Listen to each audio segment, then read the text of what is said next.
আসসালামু আলাইকুম ওয়া রাহমাতুল্লাহি ওয়া বারাকাতুহু।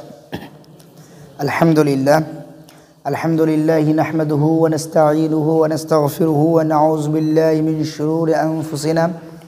ওয়া মিন সাইয়্যাতি আমালিনা মান ইয়াহদিহিল্লাহু ফালা মুদিল্লা লাহু ওয়া মান ইউদ্লিলহু ফালা হাদিয়া লাহু ওয়া নাশহাদু আন লা ইলাহা ইল্লাল্লাহু ওয়াহদাহু লা শারীকা লাহু ونشهد أن سيدنا ومولانا محمدا عبده ورسوله. قال الله تعالى في القرآن الكريم: وأن استغفروا ربكم ثم توبوا إليه يمتعكم متاعا حسنا إلى أجل مسمى.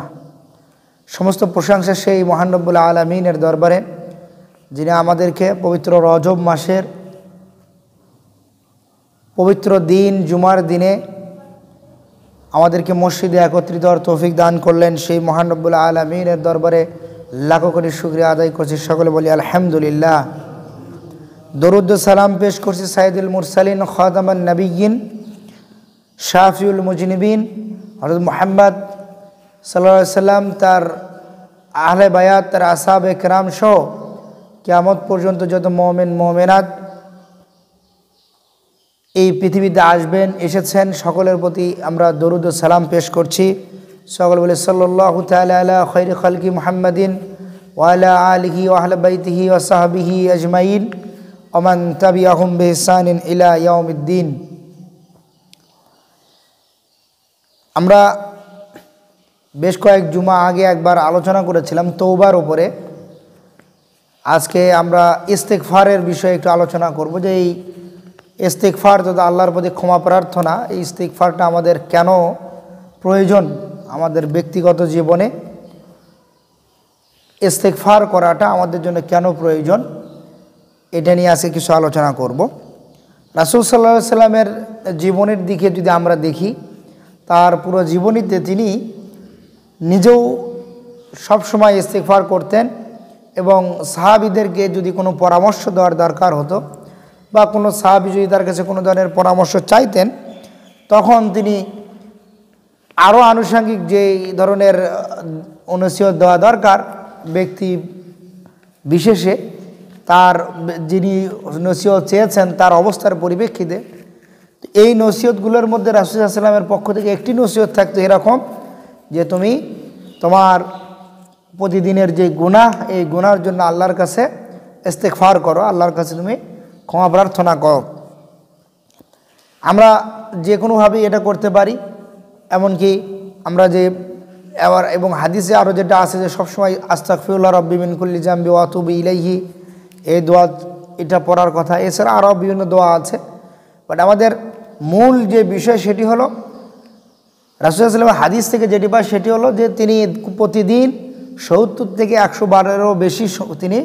ইস্তেগফার করতেন। এবং আরও একটি হাদিস আছে এরকম, যে রাসূল সাল্লাল্লাহু আলাইহি ওয়াসাল্লাম বলেছেন, তোমরা যদি কোনো জায়গায় বসে কিছু সময় কোনো মজলিসে বসে গল্প করো, কোনো কথাবার্তা বলো, কোনো নসিহত করো, অর্থাৎ কেউ যদি কোনো জায়গায় বসে একাধিক লোক তারা যদি কোনো গল্প গুজবও করে, গল্প কোনো বিষয়ে সলা পরামর্শও করে, এরপর রাসূল সাল্লাল্লাহু আলাইহি ওয়াসাল্লামের পরামর্শ হলো ওই জায়গা থেকে ওঠার পূর্বে তুমি কি করো, বেশি সেখানে ৭০ বারেরও অধিক ইস্তেগফার আগে পাঠ করো, করে সেখান থেকে ওঠো। তার মানে আমি এই যে কিছু সময় এখানে বসে থাকলাম, কয়েকজন গল্প করলাম, এর ভেতরেও যদি আমার দ্বারা কোনো ধরনের গুনার কথা কারো গীবত হয়ে যায়, বা আমি হয়তো এমন কোনো কথা বলেছি যেটা ফাহেসা কথা ছিল, এরকম, অর্থাৎ আমার ওই বসে থাকাতে যদি, বা আমাকে একজন বলেছে আমি শুনেছি, কিন্তু একজন ফাহেসা কথা বলেছে, কারণ আমি গীবত করেছে, আমি শুনতে চাইনি, কিন্তু আমি ওই জায়গায় বসেছিলাম, এ কারণে হয়তো আমাকে শুনতে হয়েছে, অর্থাৎ আমি যে শুনলাম এই জন্য এই একটা কাজ আমার হয়ে গেল আমার দ্বারা, এই জন্য আমি কি করব, এখানে ইস্তেগফার করব। অর্থাৎ এর জন্য রাসূল সাল্লাল্লাহু আলাইহি ওয়াসাল্লামের যেই জীবনী যদি আমরা দেখা যায়, তিনি সর্বদা ইস্তেগফার পাঠ করতেন। এবং আমরা এই ইস্তেগফার এবং তওবা এই দুটো প্রায় অনেকে কাছাকাছি হয়ে যায়। আমরা এর আগেও বলেছিলাম, তওবা মূলত হলো এমনভাবে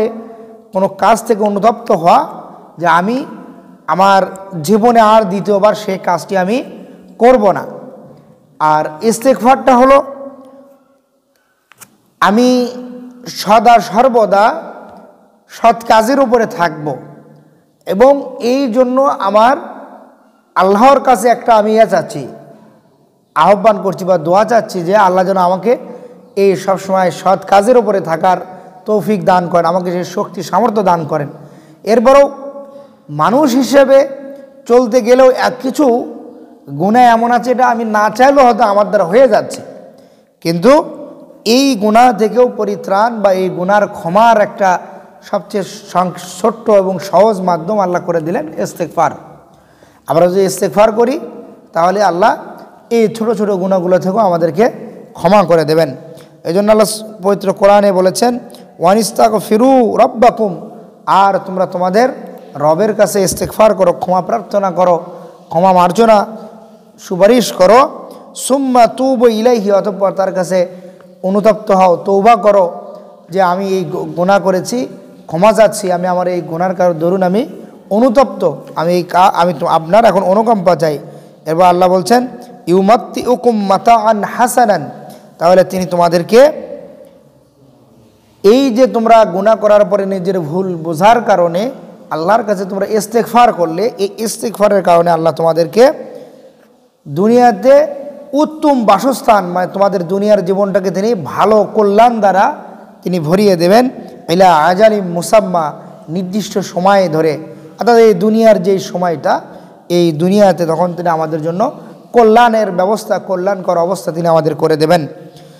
এরপর আল্লাহ বলছেন, ওয়া ইউতা কুল্লাজি ফাদলিন ফাদলাহু, এবং তার যে অনুগ্রহ অনুকম্পা আছে এগুলো তিনি আমাদের উপরে, ফজল এবং করম যেটা, এটা তিনি আমাদের উপরে যতটুকু আমাদের প্রয়োজন ততটুকুই তিনি দিয়ে দেবেন। এজন্য ওলামায়ে কেরাম তারা বলেন যে কথা এবং কাজে যদি আমাদের দ্বারা কোনো ভুল ত্রুটি হয়ে থাকে, এটার সংশোধন করাটাই হচ্ছে ইস্তেগফার, এবং এটা আমাদেরকে সর্বদাই আমাদেরকে করতে হবে। এবং এই সংশোধনটা শুধু আমার নিজের মন মতো নয়, আমাকে দেখতে হবে যে এখানে আল্লাহ এবং তার রাসূল সাল্লাল্লাহু আলাইহি ওয়াসাল্লামের কী নির্দেশনা আছে, এই ভুল থেকে, এই গুনার কাছ থেকে কীভাবে আমাদেরকে সংশোধন হতে হবে। তবে আমি যদি ইস্তেগফার করতে পারি, ইস্তেগফারের অনেক লাভ আছে, অনেক। এজন্য শুরুতে আমি যেটা বললাম, হাদিসের মধ্যে সবসময় ইস্তেগফার করা। আমরা যদি ইস্তেগফার করি, প্রথম যে উপকারটা আমরা পাবো সেটা হলো আল্লাহ রাব্বুল আলামিনের পক্ষ থেকে রহমত এবং ক্ষমার যে ঘোষণা, এটা আমাদের জন্য তখন বাস্তবায়িত হয়ে যাবে, আমাদের জন্য এটি তখন নির্ধারিত হয়ে যাবে। এজন্য সূরা নূহে আল্লাহ বলছেন, ইস্তাগফিরু রাব্বাকুম ইন্নাহু কানা গফফারান, যে তোমরা তোমাদের রবের কাছে ক্ষমা চাও, তিনি পরম ক্ষমাশীল, তিনি তোমাদেরকে ক্ষমা করে দেবেন। এরপরে এটা হলো যে আমি ইস্তেগফার করলে আমার ছোট ছোট যত গুনাহ আছে, সগীরা যে গুনাহগুলো আছে, এগুলো ইনস্ট্যান্ট যে ক্ষমা, এটা আমি পেয়ে যাব। এটা হলো এই গুনার ক্ষমা পাচ্ছি, মানে এটা আমার আখিরাত কেন্দ্রিক একটা উপকারিতা আমার আসতেছে, যে হ্যাঁ আমি গুনাহ করেছি, আখিরাতে আমি এই গুনার দরুন আল্লাহর কাছে হিসাব দেওয়া লাগতো বা আমি ধরা খেয়ে যাইতাম, সেই জায়গা থেকে আমি কি করলাম, বেঁচে গেলাম। কিন্তু দুনিয়ার উপকারিতা কি, দুনিয়াতেও এর অনেক উপকারিতা আছে দুনিয়ার জীবনে। তার মধ্যে একটা বিষয়, সেটা হলো দেখবেন যখন গরমকালে, বিশেষ করে গরমকালে বিভিন্ন এলাকায় খরা দেখা দেয়, পানি বৃষ্টি হয় না, মানুষের ফসলে কাজ করতে হবে, দেখা যায় মাটির ভূগর্ভস্থ পানি, এই ভূগর্ভস্থ পানিটাও ঠিকমতো পাচ্ছে না, অর্থাৎ খরা দেখা যাচ্ছে, ফল ফসল নষ্ট হয়ে যাচ্ছে। এই জন্যে আল্লাহ কোরআনে বলছেন যে, ওই যে আয়াত আমি এর আগে বললাম তার পরের অংশ আল্লাহ বলছেন, ইউরসিলুস সামা আলাইকুম মিদরারান, আর তিনি তোমাদের উপরে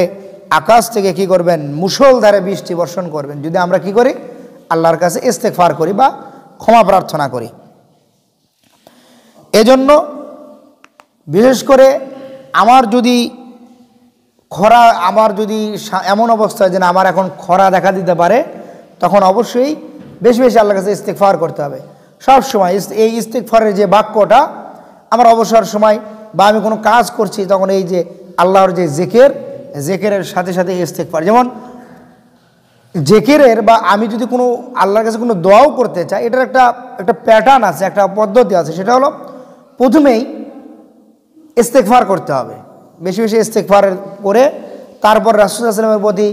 সালাত এবং সালাম বর্ষণ করতে হবে, তার প্রতি দরুদ পেশ করতে হবে। এরপরে আপনি যদি আল্লাহর কাছে কোনো দোয়া করেন, তখন ওই দোয়াটার একটা ভারত্ব বা ওই দোয়াটা আল্লাহর কাছে তার একটা ওজন বেশি থাকে, তখন আল্লাহ এই দোয়াটাকে কবুল করেন। কারণ আপনি প্রথমে ইস্তেগফার করেছেন, এরপরে আপনি রাসূল সাল্লাল্লাহু আলাইহি সাল্লামের প্রতি দরুদ এবং সালাম পেশ করেছেন, যেটি মুমিনদেরকে আল্লাহর পবিত্র কোরআনের নির্দেশ, যে কি তোমরা তোমাদের রাসূলের প্রতি কী করো, দরুদ এবং সালাম পেশ করো, সালাত ও সালাম পেশ করো। এই জন্য এই ইস্তেগফার সালাত সালাম পেশ করার পরে যদি আপনি কোনো দোয়া করেন, ওই দোয়াটা আল্লাহর কাছে কবুল হওয়ার দিক থেকে এটা দ্রুততার সাথে কবুল হয়। তো এই জন্য আমরা কৃষিকাজে গিয়ে পানি পাচ্ছি না, এই সময় আমাদেরকে বেশি ইস্তেগফার করতে হবে, তখন আল্লাহ দেখবেন যে একটা ব্যবস্থা আল্লাহ করে দেবেন। যেমন এই জন্য হাদিসে রাসূল সাল্লাল্লাহু আলাইহি ওয়াসাল্লাম বলেছেন যে তোমার একটা ছোট চিরুনি দরকার, তোমার খাবারের লবণ দরকার, তুমি নিজেই কিনবা, ঠিক আছে, কিন্তু তুমি আল্লাহর কাছে দোয়া করে যে আল্লাহ আমার একটা কী দরকার, আমার মাথা আঁচড়ানোর জন্য চিরুনি দরকার, আমার রান্নাবান্নার জন্য লবণ দরকার। বা এটা রাসূল সাল্লাল্লাহু আলাইহি ওয়াসাল্লামের এখানে বলার উদ্দেশ্য হলো মানে আল্লাহর কাছে বেশি চাইতে হবে, ইস্তেগফার করতে হবে, দোয়া করতে হবে, দরুদ সালাম পেশ করতে হবে। তাহলে কী হবে, আমার সামর্থ্য আছে কিন্তু আমি যে আল্লাহর কাছে চাইলাম, যে আল্লাহ তখন আমার প্রতি খুশি হয়ে যান, আর খুশি হওয়ার কারণে তিনি তখন আমার এই নিয়ামতটাকে তিনি কী করে দেন, দ্বিগুণ বা তার আরও বেশি, তার মন মতো তিনি এটাকে বৃদ্ধি করে দেন। এই জন্য আমাদেরকে এই বিশেষ করে গরমকালের যে বললাম ফসল তো অত্যাধিক গরমে এই যে নাজাতের বৃষ্টি, এগুলো কিন্তু প্রথমত আমাদের উপরে আসে আমাদের পাপ কাজের দরুন। এই জন্য আমরা যখন বেশি বেশি করে এই ইস্তেগফার করব, তখন এই সমস্যাগুলো, এই ঘাটতিগুলো আল্লাহ আমাদের জন্য পূরণ করে দেবেন। এরপরে দেখেন আরও একটা উপকারিতা হলো ওয়ায়ুমদিদুকুম বিআমওয়ালিন ওয়া বানিন ওয়া ইয়াজআল লাকুম জান্নাতিন ওয়া ইয়াজআল লাকুম আনহারান। আল্লাহ বলছেন এরপরে যদি তোমরা ইস্তেগফার করো, তাহলে তোমাদের জন্য তোমাদের ধন সম্পদ এবং সন্তান সন্ততিকে দিয়ে আল্লাহ কী করবেন, তোমাদেরকে সাহায্য করবেন। তার মানে আল্লাহ মানুষকে সাহায্য করেন দুইটি উপায়, একটা হলো তিনি তাকে সন্তান সন্ততি দান করেন এবং তিনি তাকে ধন সম্পদ দান করেন। কাউকে হয়তোবা শুধু ধন সম্পদ দিয়েছেন, এটাও আল্লাহর পক্ষ থেকে তার জন্য একটা, কাউকে আবার শুধুই সন্তান দিয়েছেন, দেখা যাচ্ছে সে গরিবানা হলো, কিন্তু হতে পারে আল্লাহ ওই সন্তান দ্বারা ভবিষ্যতে তার জন্য কি ভালো কোনো উপকারিতা তার জন্য রেখে দিয়েছেন। এজন্য সন্তানদেরকে আল্লাহ এবং রাসূলের নির্দেশ মোতাবেক পরিচালিত করতে হবে, তাদেরকে দিনের যে জ্ঞান, দিনের যে বুঝটা, এটা তাদের মধ্যে ছোটোবেলা থেকে দিয়ে দিতে হবে। আরেকটা, যখন আল্লাহ ধন সম্পদ দেবেন, এই ইস্তেগফারের দৌন আমি যদি ক্ষমা প্রার্থনা করেছি, ধন সম্পদ পেয়েছি, তখন এখান থেকে কিছু অংশ, যেহেতু আমি ধন সম্পদ পাওয়ার কারণে আমার কাছ থেকে দারিদ্রতা দূর হয়ে গিয়েছে, তখন আমার অন্য যে ভাই দারিদ্রতায় আষ্টে পৃষ্ঠে আছে, তখন তাকে কিছু সাহায্য সহযোগিতা এখান থেকে করতে হবে, আর বাকিটুকু নিজে ভোগ বিলাস করতে পারবে আল্লাহ, এবং অবশ্যই সেটা আল্লাহকে স্মরণ করার মাধ্যমে এখানে ওই ভোগ করতে পারবে, কিন্তু এটাকে অপচয় করা বা যেই বিষয়গুলো এগুলো করা যাবে না। এরপরে আজ বলছেন যে ওয়াইয়াজআল লাকুম জান্নাতিন ওয়া ইয়াজআল লাকুম আনহারান, এবং তোমাদের জন্য বাগ বাগিচা দেবেন আর দেবেন নদী নালা। এই জন্য আমরা যদি ইস্তেগফার করি, এই ইয়ে থেকে আমরা আয়াত থেকে যেটা বুঝতে পারি সেটা হলো ইস্তেগফারের করলে আমাদের যদি অভাব অনটন থাকে, তবে আমাদেরকে ইস্তেগফার করতে হবে। আমাদের যদি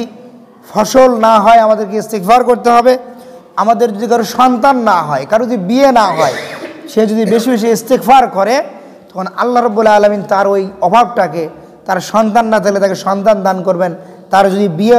না হয় তার বিয়ের ব্যবস্থা আল্লাহ করে দেবেন, যদি সে কী করে বেশি বেশি ওই নিয়তে, অর্থাৎ তার নিয়ত থাকবে যে আল্লাহ আমার একটা সন্তান নেই, আপনি আমাকে সন্তান দান করেন, এই নিয়তে সে যদি ইস্তেগফার করে, তখন আল্লাহ তার ওই দোয়াটা, ওই কামনাটা আল্লাহ তখন পূরণ করে দেবেন। এরপর হলো আল্লাহ বলছে যে ওয়াইয়াজআল লাকুম জান্নাতিন ওয়া ইয়াজআল লাকুম আনহারান, মানে বাগ বাগিচা দেবেন, তার মানে আমাদেরকে ফল ফসল দেবেন। আনহারান মানে নদী দেবেন, তার মানে আমাদের এই যে অনেক সময় আছে পুকুর, জলাশয়, নদী, এগুলো শুকিয়ে যায়, আমরা পানি পাই না। অনেক সময় পুকুর শুকিয়ে গেলে দেখা যায় যে, বা নদী শুকিয়ে গেলে আশেপাশে মাটির পানির স্তরও নিচে চলে যায়। এই জন্য ইস্তেগফার করলে তখন আল্লাহ ওই জলাশয়, ওই পুকুর বা ওই নদী নালা, এগুলো আবার তিনি আগের মতো তিনি করে দেবেন। এরপরে এরপরে আল্লাহ পবিত্র সূরা আন-নূহ, আমি যে আয়াতটা শুরুতে বললাম সূরা নূহের প্রায় 10 নম্বর আয়াত থেকে 20 আয়াত 21 আয়াত, এই 10 আয়াতের ভিতরে আল্লাহ মানুষকে কিছু প্রশ্ন করেছেন এবং প্রশ্ন করার পরে তিনি বলছেন যে এত এত নিয়ামত আমি তোমাকে দিলাম, তাহলে কেন তুমি আমার কাছে ক্ষমা চাইবে না তোমার পাপের দরুন, বা আমি এই নিয়ামতের দরুন তুমি কেন আমার প্রতি ইস্তেগফার পাঠ করবে না, আমার মর্যাদাটাকে তুমি মেনে নেবে না। এখানে আল্লাহ বলছেন যে তিনি আল্লাহ মানুষকে প্রথমে সৃষ্টি করেছেন বিভিন্ন স্তরে, তারপরে মানুষের জন্য সাত আসমান সৃষ্টি করেছেন, পৃথিবী সৃষ্টি করেছেন, এরপরে চাঁদকে আলো চাঁদের মাধ্যমে আলো দিচ্ছেন, সূর্যকে প্রদীপের মতো করে তার জন্য আলোর ব্যবস্থা করছেন, এবং মানুষকে মাটি থেকে সৃষ্টি করলেন, এই মাটি থেকে তাকে সৃষ্টি করে আবার তাকে তিনি মাটিতে ফিরিয়ে দেবেন, এরপরে যখন হাসরের ময়দানে আবার ওই মাটি থেকে তাকে পুনরুত্থিত করবেন। এই যে এই বিষয়গুলো আল্লাহ স্মরণ করে দিয়ে বলতেছেন যে এই যে বিস্তৃত জমিনে তোমাকে আমি চলাচল করার জন্য ব্যবস্থা করে দিলাম,